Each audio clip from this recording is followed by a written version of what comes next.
Nshuti bakunzi b'urubuga rw'intara ya Gitega turamukije twongera tubaha ikaze. Kuva kuri wa kabiri igenekerezo rya mbere ruheshi 2021 uburongozi bw'intara ya Gitega bufadikanije n'ishirahamwe SOS rifashwe mu mugongo n'irindi shirahamwe IRC baratunganije ingendo mu makomine ya Bugenda na Giheta na Gitega mu ntumbero yo kwigisha imiryango yatowe kuba imiryango mirezi y'abana batagira icefu canke icaruguru. Umuhanuzi wa Buramatari ajejwe imibano, inkino n'imico kama amenyesha ko aborera abana bo bikora atagahato canke badafise izindi ntumbero ko kenshi hari ababikora badafise n'uburyo bigatuma abo bana babaho mu mibereho itameze neza. Avuga kandi ko iteka ry'umwana riri mu muryango. Hariho n'abandi uwo muhamagaro nyene canke no kubw'izindi ntumbero twasanze bishika akavuga ati ukuntu umwana yatowe hariya munzanire akamuzanira umwe babiri batatu bane batanu batandatu ugasanga iwe hasigaye umenga ni ishure rya interna. Ndabona twaragiye muri komine Taba aha mu Giheta eka n'ahandi ugasanga asigaye afise nk'abana batandatu umunani atarabiwe. Ni igikorwa c'ikigomba n'ivyo mu kugaca usanga nawe ubwiwe amikoro yari afise ntivyari bikwiye yuko aba afise abana bangana n'ivyo. Naho intwaro yaciye ivuga ati yabe rero tujye inama n'abenegihugu twumva ukuntu twosahiriza hene abo bana. Nivyo rimwe na rimwe baba bafise umutima w'ikigongwe mu kugaca usanga yarashoboye kurera babiri canke batatu mugabo umaze kugera kuri batandatu umunani ugaca usanga n'ubundi nta kibarezi mu mibereho myiza ntibafungura ngo bamwe bambikwe uko vyabwirizwa kugira ngo umwana akurane agateka kiwe. Naho rero iryo shirahamwe nababwiye IRC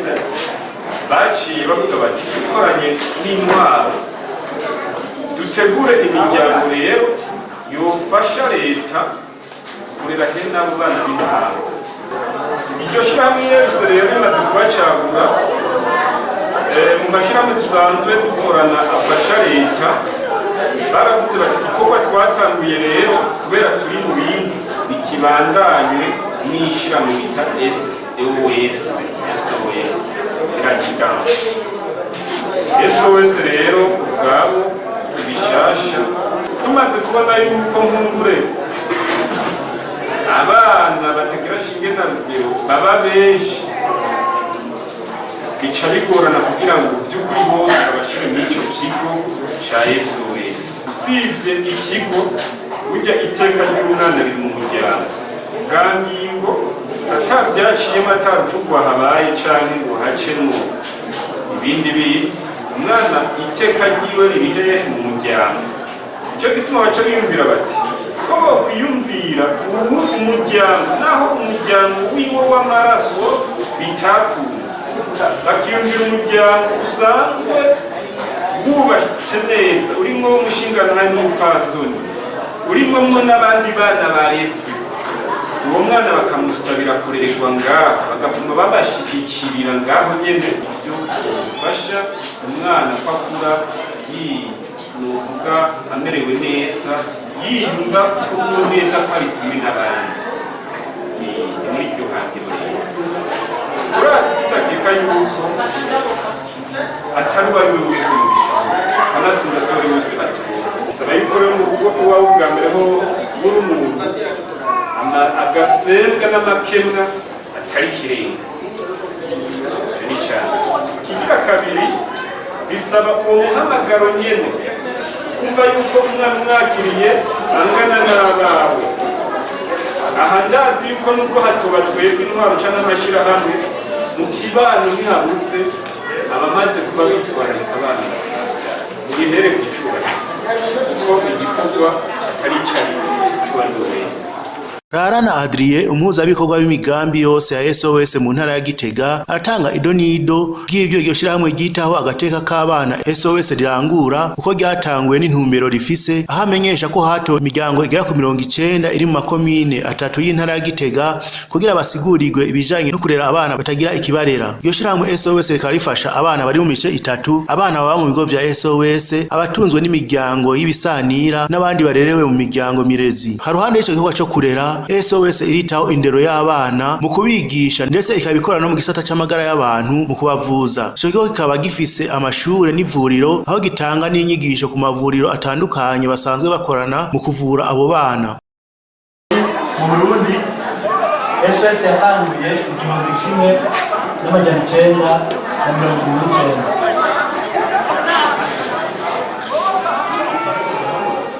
Bravo. Kubana batagira imiryango tubaha imiryango. Siko abana twahaye imiryango tureze tubafasha mbere n'abandi bana kugira ngo bazira bane kumwana n'indi sivyo bana mara kugira ngo tumara watwige bana namufasha akaja kwishuri ukamwimanura kiga neza ngo yanse kwiga biragoye kuko ntugenda mu ishuri kumwiga umwana niwe ategura kazoza turamufasha gutegura kazoza keza hanyuma tugafasha imiryango n'ibano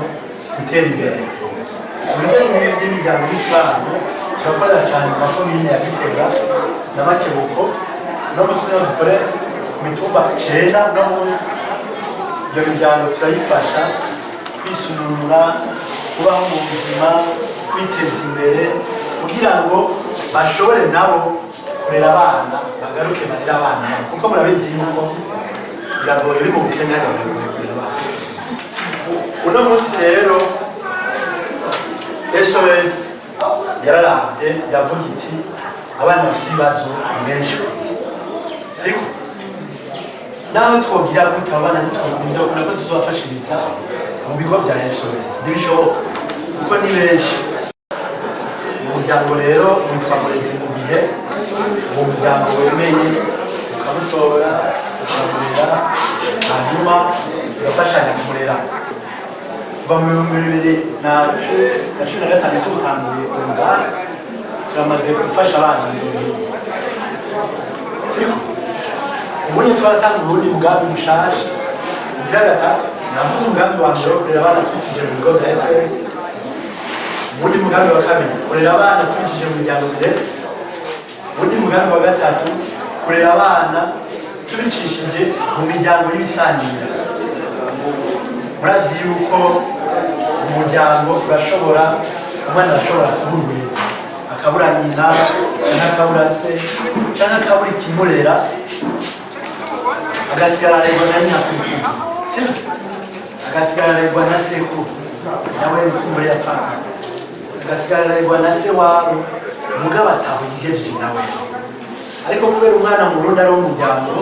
bakavuga bati uyu mwana nava ngaha uyu mwana reka kuvuga azobaho kumana iyo miryango rero itishoboye mwebwe miryango isani itishoboye tugafatanya n'abajejwe intwaro tugafatanya na CDF abandi rero bakwiye tugafasha iyo miryango kurera abo bana. Mu mwaka twarengije abana 10 rero umugambi wo tutangiye kuri 2021 muri iyo numero rero abajejwe intwaro CDF baravuze bati bafatanye na Yes hararoyeho imiryango 90 harimo imiryango 30 y'Uganda imiryango 30 yo mu gihe imiryango 30 y'Igitega. Iyo miryango imiryango mirezi iyo miryango numero y'abana mu marero bari baravuganye yuko abo bana bibaye ngombwa boca mu miryango yanyu kugira ngo baronka ibibazo siko ubwo mwabihazi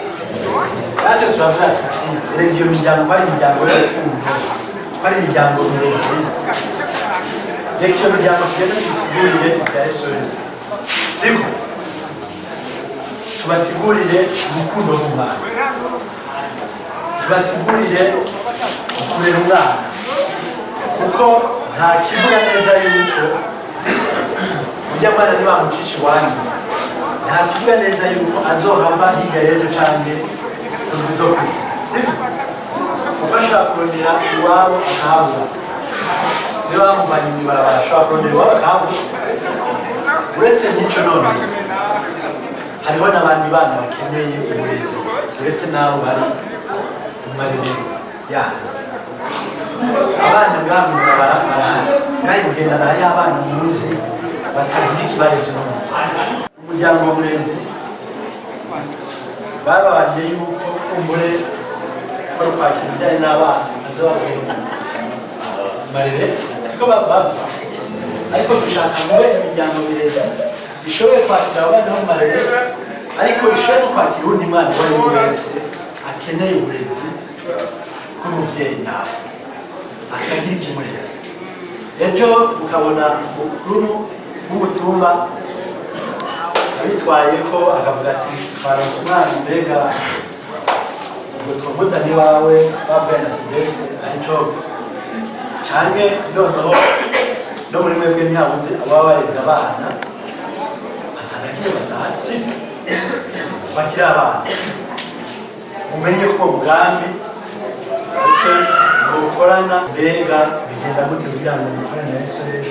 ubujyanye n'umuryango munsi bigenda gute?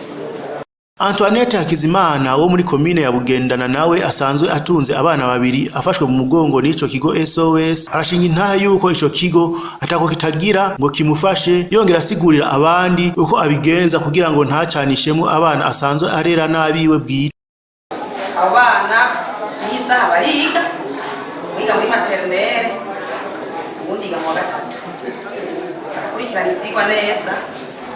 ashimira SOS kimba kituba hafi, turavugana ibitagenda neza arakabaye akatubagiye turababwira nabo bakatubwira kuri kiri cyambere nabonye ni kubanza kuvyumva ukishiramo neza uwo mugambi genda wubona ingene umeze novyitwaramo abana biza kumenya ko ari wanje ico kimwe nabona vyaye ico maze kumenya ico byose birageza kugenda neza. Ikindi nabonye nuko abo bana urashobora kubacanishamo nabo wavyaye utazi kwikora bikora ugasanga umuvyeyi ugasanga umuvyeyi azanye imbombo azanye imbombo ugashuha wa mwana we wavyaye aho wahejeje kugira ikintu bashanishamo. Narigeze kugira akantu ndabagura imipira y'imbere ca 200 ndafise inkofero cyangwa ndagisha umwe shandamuha ndafise inkofero yarari nukuvuga ndamutse kuzikiye nimba ndose duhuze kuri mukazi zikira ko simba nibakari banza kubika gushika naho biba bidasa nkacu cyane naho narabonye by'ukuri abana burya barabona kure kandi arashobora kubonyera mu mubiri we azi mu mutima azi yuko azumvira wanje mugabo ntashaka kurabira nico rero nagira mvuge kubanza kwiyumvamo kumva mu mutima ati abana ndabafata kandi wanje tugasanga watetse kuriyumvira kugabura umwana ajye birengeye gusumba babandi aho wahejeje bo barabibona nyamara igitumbura uvuze mpamvura bafatiye ku bana bageni batoba muzi igitumbura niba bo barabaze kumenya niba ari kimwe baragabura mu gatatu cyane numva bitatu batwara kimwe barazi ko basabikanya bose uwo mwana wari yashije arabiyumvamo nta kibazo na kimwe bana bafise ishuri bakurikirana neza atangorane n'imwe abwiye fisi ikibazo nditura ikigo SOS akambwira ati ahavyitware mu ahabigenza atangorane n'imwe cyane kuri ndabinezererewe mu muryango n'abana barisanzuye ndaho umwanya wo gukina umwanya wo gutembera bakambaza hagire nigera kugira ngo babazaze kugira ngo ndaha kabaza umuntu wewe kukunisha afate n'urugero cy'intumwa kumva jewe kumunda umuceri undi je ndakunda igitoki undi ndakunda ubugari nabwiye je nabugari ashaka kunyisha ndakunda je sinkunda ubugari ico rero natwege tuza abana bato birabira aho nyene turaraba nyene bibamwo abo bana batunganiriza utabajyanishije kuko bajyanishije n'uwo mwana wabyaye amaze kubana kuko aje nk'uwo muse abana byase nyene ubu barimbanamo neza bo nyene baravuga ati bigenda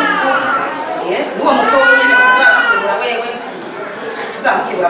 wegira kubera ko kashari gato sekta bigenda basanga uko Ekana Kirahwata Rose Paul wo muri komine ya Giheta asanzwe areze umwana umwe akabafashe mu mugongo n'iryo shirahamwe SOS aratubwira uko bimeze nuko abigenza. Nukuvuga baharagera igihe bakadutuma ko bakatubwira bati ubu tugomba kurabira hamwe ngene umwana aregwa. Bakatubwira bati kuva umwana kivuka ndamusuzuma ukamuraba ingene amerewe kwakomeye cyangwa adakomeye ibyo ushoboye ukabikora ibyo udashoboye ugatabaza ukajana kwa muganga byanse ukababwira abo barezi mugafashanya kugarukira uwo mwana mu gihe badafise amagara ameze neza cyangwa afise n'izindi ngorane z'ubuzima urabitura ukababwira ingene umwana ameze bama bashitse mu miryango iwacu aba hamwe n'abandi bantu sijewe jene hariho n'abandi bantu bareza abana kuko nyene nkuko babivuze baratugendera mu miryango akaraba umwana ingene amerewe hanyuma natwe kuvyo baba baratubwiye n'ivyo tuba twariyemeje muri ayo masezerano tugerageza kubigendera. Nk'ubu umwana utegerezwa kumufata kudufata biwawe bajya wibarutse baratubwira ati umwana umuryamike heza ukamesuye neza bifise isiguro nyinshi ari kwambara zizimvye no kwambara agasanzwe nyene aho niyagwara umujane kwa muganga ivyo vyose nivyo dukora hanyuma hageze mu gihe ari ibintu tubona tubiturengeye ubushobozi bwacu turabashikira tukababwira tuti burya umwana amerewe uku naragerageje mu buryo ubu ingufu zanje aho zigarukiye ni ngaha nagomba namwe murabe ico mwofasha. Mitabagana Fidele arongoye ikigo kirera abana b'imfuvyi canke batagira icefo ca ruguru SOS c'Igitega arerekana uko imiryango mirezi itegerezwa kuba imeze n'ivyo bisunga kugira ngo bayitore. Icambere umuryango utegerezwa kuba ufise urukundo, abavyeyi bategerezwa kuba ari abarundi, umugabo n'umugore baba bamaranye n'imiburiburi imyaka 5 kandi bose bakaba babihurizako ndetse banafise amagara meza bakongera akaba badakurikiranwa n'ubutungane. Iyo umugabo n'umugore biyemeje kurera umwana baca basinyanirana amasezerano n'ishiramwe SOS bakiyemeza aho turihweza tukaraba byose aho hantu akwiye kuba hoba muri wa muryango rero tukarondera umugenzi abazanye ko byoshoboka kuko uwo muryango murezi nawe urafise amateka ayo mateka n'ayahe iyo tumaze kugira kubaha umwana urayaga icyo bavuga yuko tugomba kubumviriza ko mu fasoni yawe tuta SOS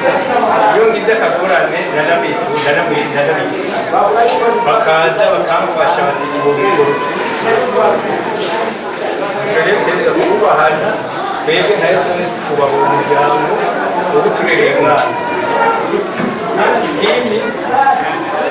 bavuga bati umuryango yategerezwa kuba itegekanije ibikurikira